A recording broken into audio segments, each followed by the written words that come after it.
meeting is being recorded.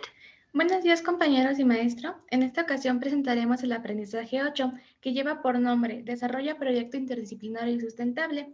Asimismo, el equipo está conformado por... la siguiente diapositiva, por favor. Martínez Guerrero Ángeles Adriana, Martínez Hernández Brenda Ali y Paz Morales Yael Isaac. La siguiente, por favor. Dentro de este aprendizaje veremos los siguientes puntos: perspectivas, sistemas de capacitación de agua de lluvia y humedales. El primero, bueno, sin más, comencemos el primer tema. Perspectiva en método. Siguiente, por favor.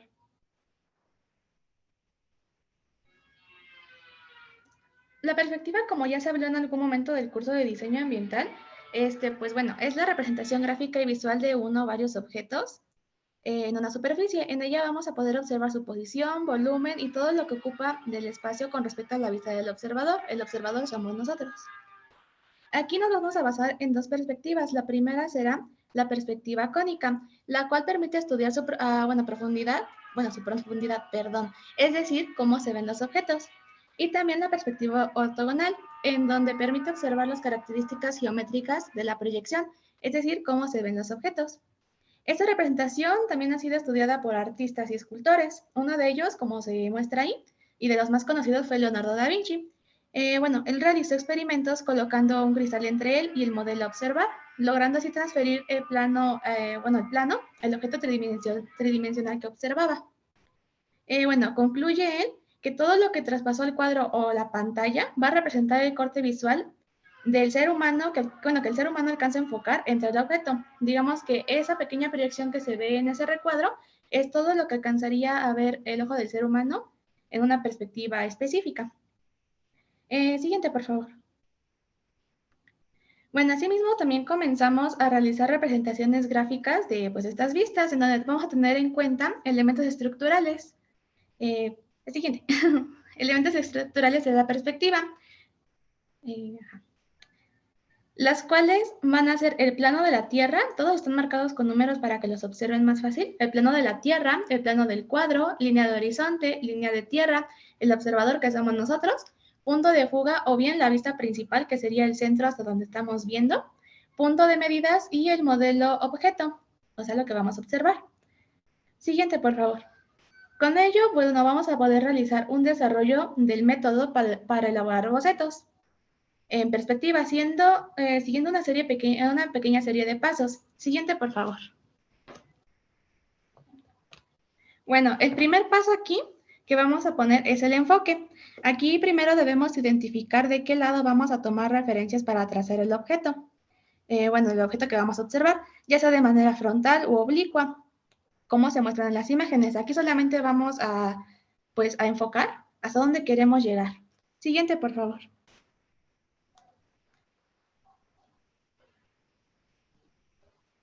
Bueno, aquí el siguiente paso será identificar la posición del observador, o sea, dónde nos vamos a colocar para empezar a tomar referencias. Como dato también, cabe mencionar que la apertura de la visión humana es de 60 grados aproximadamente, lo que vamos a tener en cuenta, pues con ello vamos a poder tener más precisión al trazar y gráficamente y que nuestro objeto no se vea cortado. Tenemos que tener en cuenta eso, que la apertura de la visión humana es de 60 grados. Siguiente, por favor.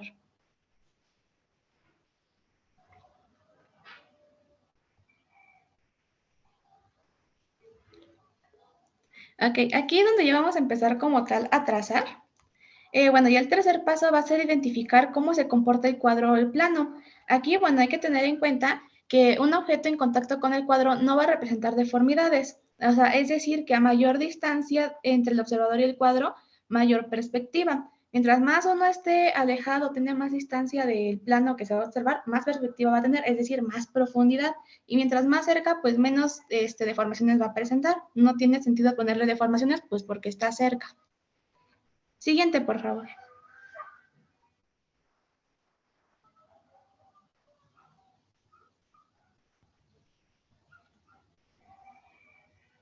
La siguiente, por favor.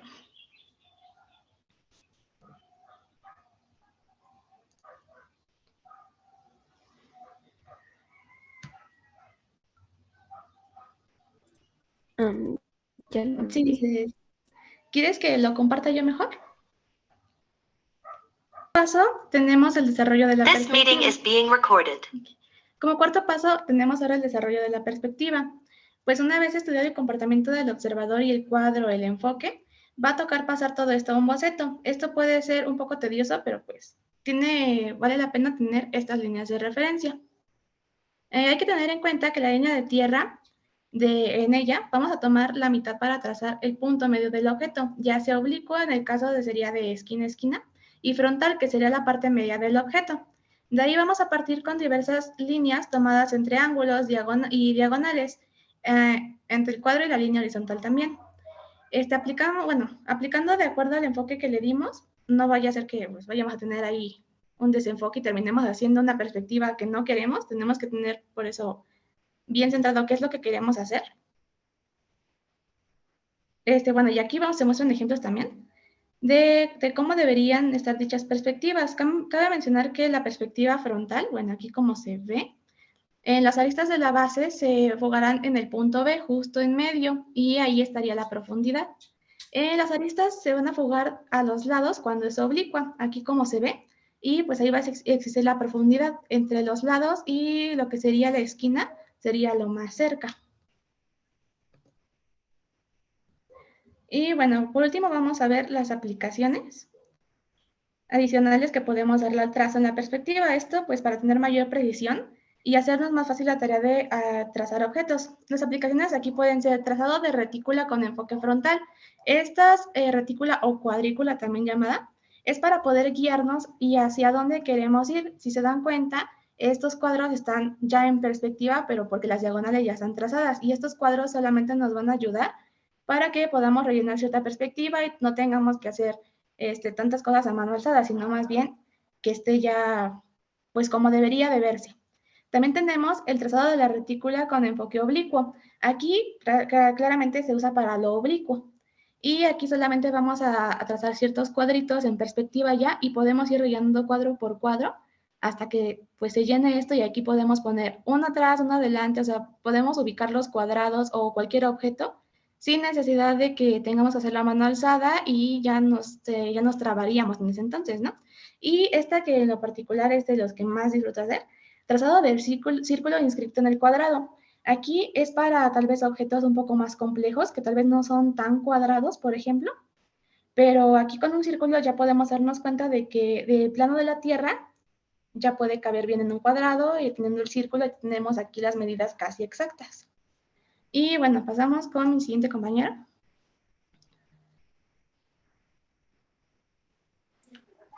A continuación tenemos el siguiente tema, que es Sistema de Capacitación de Agua de Lluvia, o bien abreviado SCAL. Siguiente, por favor. Gracias.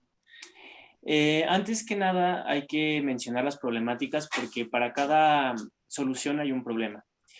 En esta problemática tenemos la poca disponibilidad de agua limpia que hay en los drenajes, los costos de agua elevados, la violación al derecho de agua para consumo propio y los problemas de salud. Siguiente, por favor. Del punto anteriormente mencionado, que es la violación al derecho del agua por consumo propio, tenemos los derechos que respaldan dicho derecho, los artículos que respaldan dicho derecho, el cual sería el artículo 4, en el párrafo 6, en el cual se establece lo siguiente. Toda persona tiene derecho al acceso, disposición y saneamiento de agua para consumo personal y doméstico en forma suficiente, salubre, aceptable y asequible.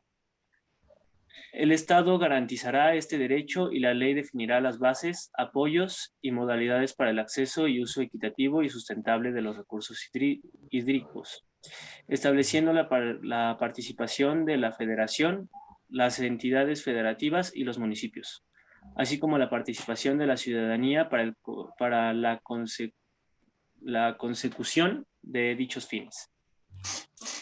Tenemos otro artículo que es el 115, en el cual también establece que los municipios tendrán a su cargo las funciones y servicios públicos siguientes: agua potable, drenaje, alcantarillado, tratamiento y disposición de sus aguas residuales.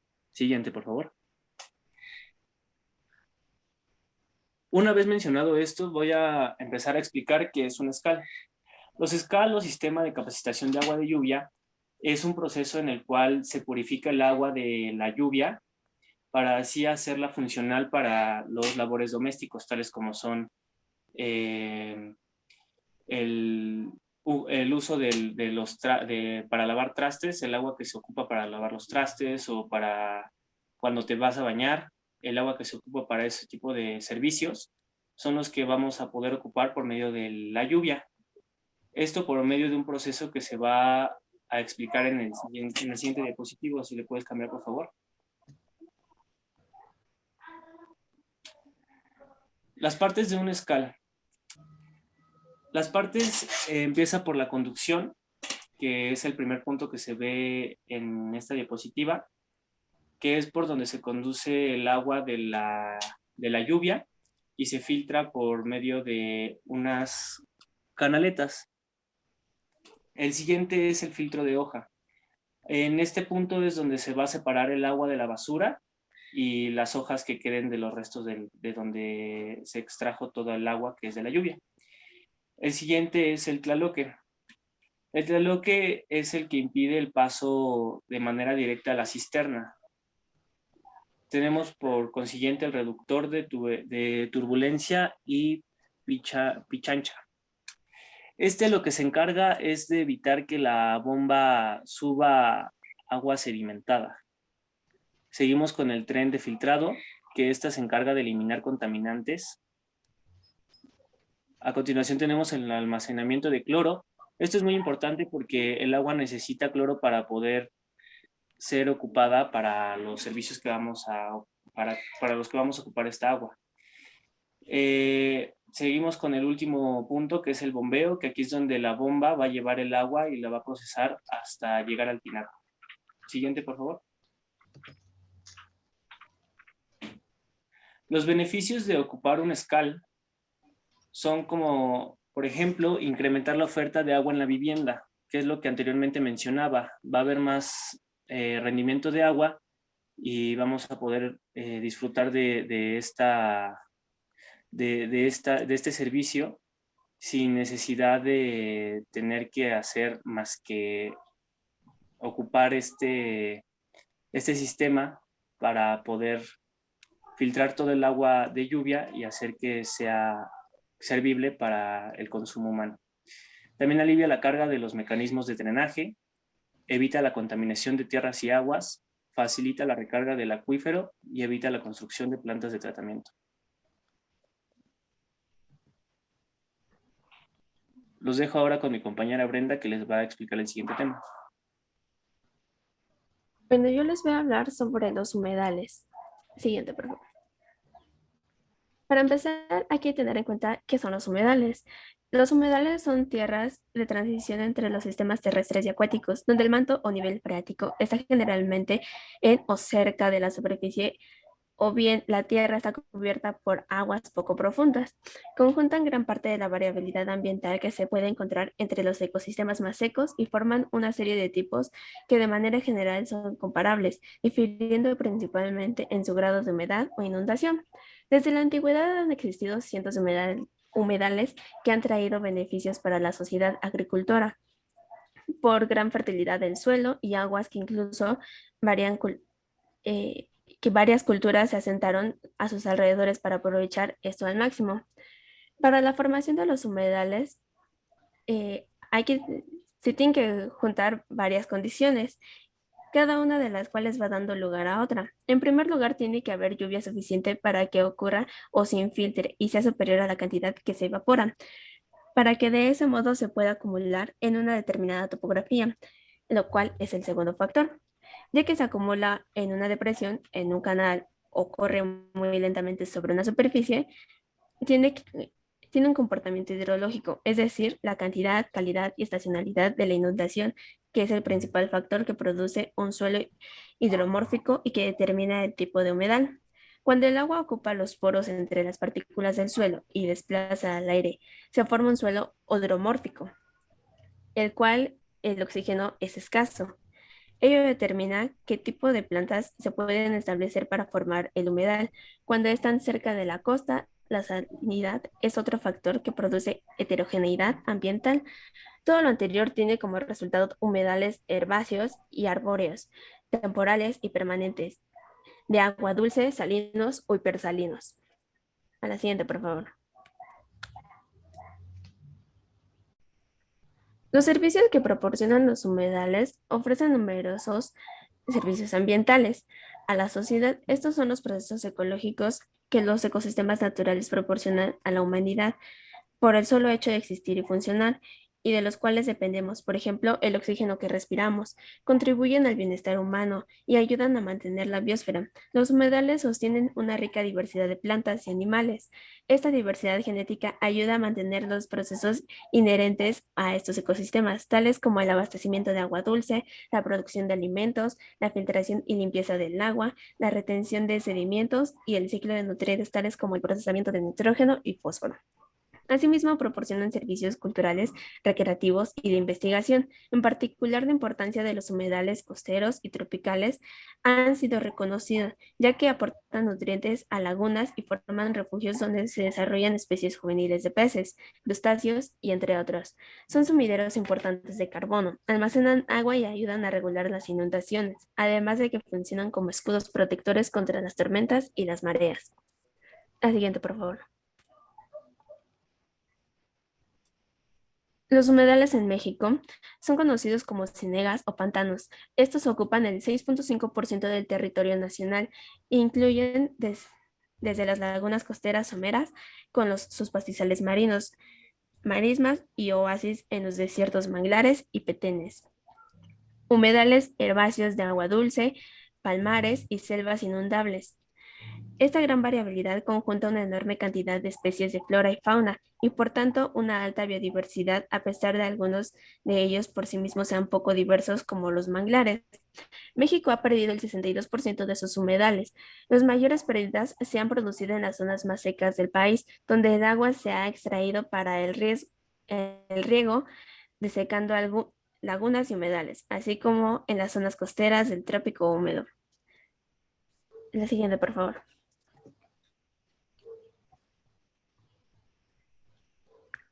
Las pérdidas de humedales. Estas se dividen en dos partes, que son las acciones directas.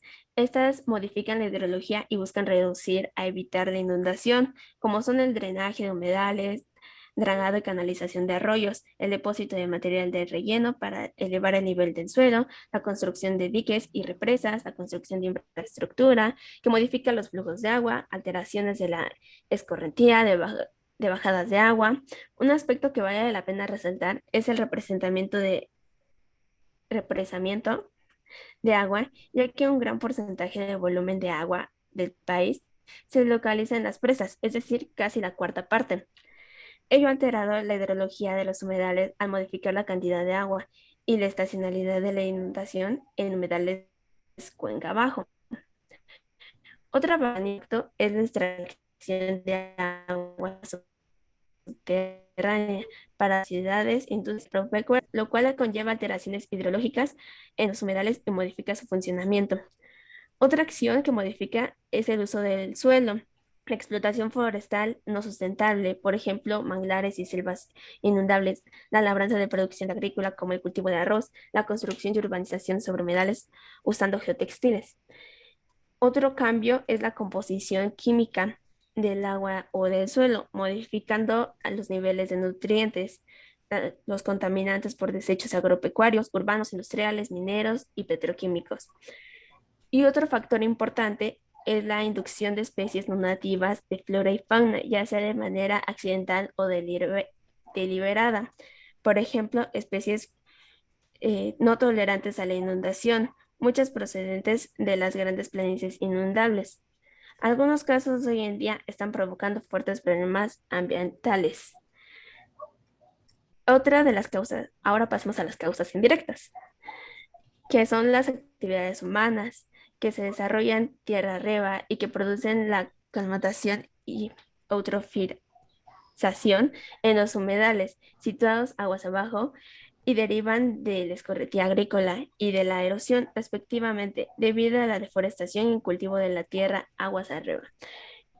Y por último, son los factores climáticos, que son las amenazas naturales como la erosión, el hundimiento, el aumento del nivel del mar, las sequías, los huracanes y otras tormentas. entre otros que afectan la composición de especies y funciones de los humedales. La siguiente, por favor.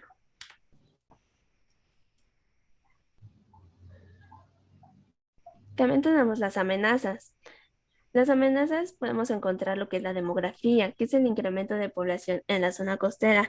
Constituye una amenaza para los humedales, ya que es una buena parte de crecimiento urbano y agropecuario se está dando y se dará sobre estos ecosistemas a través de los cambios en el suelo, en el uso del suelo. Además, su pérdida pone en riesgo a la población costera y a los propios desarrollos turísticos, reduciéndose los servicios ambientales de protección a la línea de costa, de contención de la salinización de los mantos freáticos y desaparición de las zonas percolación y almacenamiento de las grandes avenidas de agua producidas por tormentas y huracanes. El desarrollo económico para este punto se debe a las actividades humanas que afectan el medio, como construcciones de extracciones como es el petróleo, que solo beneficia de manera económica a las personas sin considerar las consecuencias que traerá. Tenemos otro factor que son las actividades agropecuarias y acuicultura. La transformación más generalizada se ha debido al crecimiento de la frontera agropecuaria, que ha sido lenta pero con carácter extensivo. Ello ha traído la tala y quema de vegetación, el drenaje y relleno de humedales con la finalidad de convertirlos en campos aptos para la actividad productiva. Las consecuencias han sido modificaciones en la composición de especies, pérdida de biodiversidad y alteraciones en el funcionamiento. Frecuentemente implican obras de drenaje de humedales alterando de manera permanente la hidrología. En el ámbito de acuacultura, ha resultado un beneficio económico para el costo, pero el costo ha sido la desaparición de muchas especies nativas que pudieron ser alternativas importantes también. Un punto importante es la contaminación, la tendencia hacia la urbanización que está produciendo una mayor generación de aguas contaminadas en los asentamientos humanos, las cuales frecuentemente son colectadas en los sistemas de drenaje y vertidas en unos pocos puntos. En algunas ocasiones hay plantas de tratamiento para recibirlas, pero en la mayoría de los casos son vertidas a cuerpos de agua y a humedales. Y por último, tenemos la mayor vulnerabilidad al cambio climático. El deterioro de los humedales por causas arriba expuestas nos hace más vulnerables a otro tipo de impactos como los que conlleva el cambio climático. Tanto las sequías como el incremento de la cantidad y temporalidad de agua son afectaciones en la hidrología del humedal que producen alteraciones en su funcionamiento. Un humedal degradado tiene menor capacidad de respuesta a modificaciones en su hidrología. Ello tiene como consecuencia una mayor vulnerabilidad de las poblaciones costeras o impactos como tormentas y huracanes. La modificación de la hidrología ha hecho que los humedales pierdan su capacidad para funcionar como esponjas que retienen y liberan el exceso de agua. La siguiente, por favor. Por último, hay que saber que tenemos que tener un futuro y oportunidades para la protección de los humedales. El desarrollo económico del país es fundamental, pero hay que considerar el bienestar de la sociedad. Es necesario trabajar opciones de desarrollo sustentable y aunque existen muchas, hay que enfocarnos en el uso y conservación de los humedales. Para esto tenemos varios puntos importantes. Entre ellos es el desarrollo económico planificado. Eh, Este quiere decir que hay que tener un buen ordenamiento del territorio, un instrumento legal contemplado en la legislación ambiental mexicana que puede generar una planificación a nivel municipal de uso del suelo que ponga límites a los cambios que se producen con fines agropecuarios y urbanos y que se acompañe de estrategias y paquetes económicos que incentiven buenas prácticas de manejo. Ello garantizaría que no se lleven a cabo desarrollo de infraestructura en humedales y que se establezcan áreas de conservación y zonas de amortiguamiento alrededor de los principales humedales. Una alternativa de desarrollo sustentable, que aunque ya existan objetivos y alternativas, no todas las políticas actuales lo implementan y es necesario trabajar en ello. Mediante programas de desarrollo sustentable también puede ser implementado el uso de biotecnología. La frontera agropecuaria y las buenas prácticas productivas. Es necesario armonizar las prácticas productivas con la conservación y el manejo sustentable de humedales. Debe hacerse de acuerdo con planes de monitoreo y evaluación justificados. Es indispensable crear transversalidad en tópicos ambientales entre las secretarías ambientales, sociales y de producción agropecuaria, forestal y pesquera. La transversalidad de las instituciones de gobierno, tomando por encima la idea de la conservación del proyecto ante que el ambiente, mientras no haya un reconocimiento y aceptación real de la naturaleza y los ecosistemas imponen límites al desarrollo y el crecimiento y que los proyectos son los que deben adaptarse al ambiente, podrá darse un desarrollo sustentable. Como segundo punto tenemos la protección y conservación de los humedales. Entre ellos hay que tener en cuenta que la reserva de la biosfera y áreas naturales protegidas, como es el incremento de número de áreas protegidas, las ANP, tanto federales como estatales,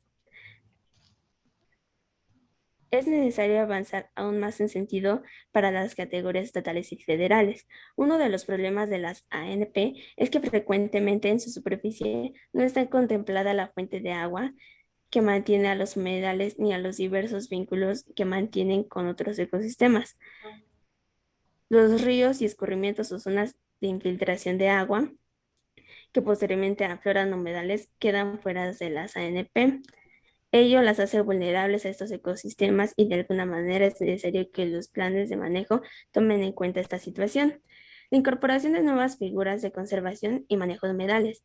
En México ha habido un gran crecimiento del número de sitios Ramsar. Cabe decir que hay algo más de la tercera parte de los sitios. Ramsar también cuentan con otras categorías de protección como la del Parque Nacional o Reserva de la Biosfera. Ellos proporcionan una alternativa importante para desarrollar planes de manejo sustentables de humedales en todas las regiones del país. La legislación ADHOC. México requiere una legislación específica para humedales que garantice la conservación de los bienes y servicios ambientales que nos proporcionan estos ecosistemas. Como tercer punto tenemos la generación de información. Tenemos que tener una información básica de esto, ya que debido a la falta de conocimiento sobre estos ecosistemas en zonas tropicales, tanto a nivel científico como a nivel sociedad, hace que sean uno de los ambientes más amenazados en nuestro país. Es importante generar líneas de trabajo sobre diversos temas de humedales, desde la hidrología hasta la ecología y ecofisiología y ligarlos con esquemas de investigación multidisciplinarios con participación de otras áreas de conocimiento. La evaluación y valoración de servicios ambientales e inclusión de las políticas nacionales. Los humedales ofrecen numerosos servicios ambientales de gran valor a la sociedad y sin embargo la sociedad en general y los políticos los desconocen. Las externalidades negativas se siguen incrementando. Es necesario generar información local sobre estos servicios ambientales que integren las visiones de, de los pobladores y ayude a conservar el ambiente que hoy en día les da trabajo, hogar y alimento. Por último punto, tenemos la gobernanza y solución de conflictos entre usuarios. Entre ellos se encuentra la creación de redes de usuarios. La participación social es fundamental en la conservación y manejo de recursos y el medio ambiente. Los humedales generalmente son áreas de conflicto entre sectores con distintas visiones de secación para ganadería y urbanización versus la conservación del agua y pesca. Otra coincidencia social y educación ambiental es que actualmente no se puede concebir la conservación de la naturaleza sin participación de la sociedad. Se requiere acercar la información a los distintos sectores sociales para contar con la población participativa y responsable de la relación de la sociedad con la naturaleza. Finalmente, la gran cantidad de actores que tienen intereses en los humedales hace necesario contar con políticas nacionales de humedales claramente establecidas, con mecanismos de interacción, trabajo conjunto y concentración, así como estructuras para su aplicación. Esta visión aún no ha logrado instrumentarse en México, pero es una tarea en la que todos debemos participar. La planeación integral que asegura el mantenimiento de los servicios ambientales de los humedales con las estrategias arriba mencionadas. Entre otras, constituye una oportunidad para nuestra sociedad. Existen los instrumentos y actores, solamente que requiere la capacidad y voluntad política para convertirlos en un motor de oportunidades y de bienestar. La siguiente, por favor. Y bueno, eso sería todo. Gracias por su atención. Bueno,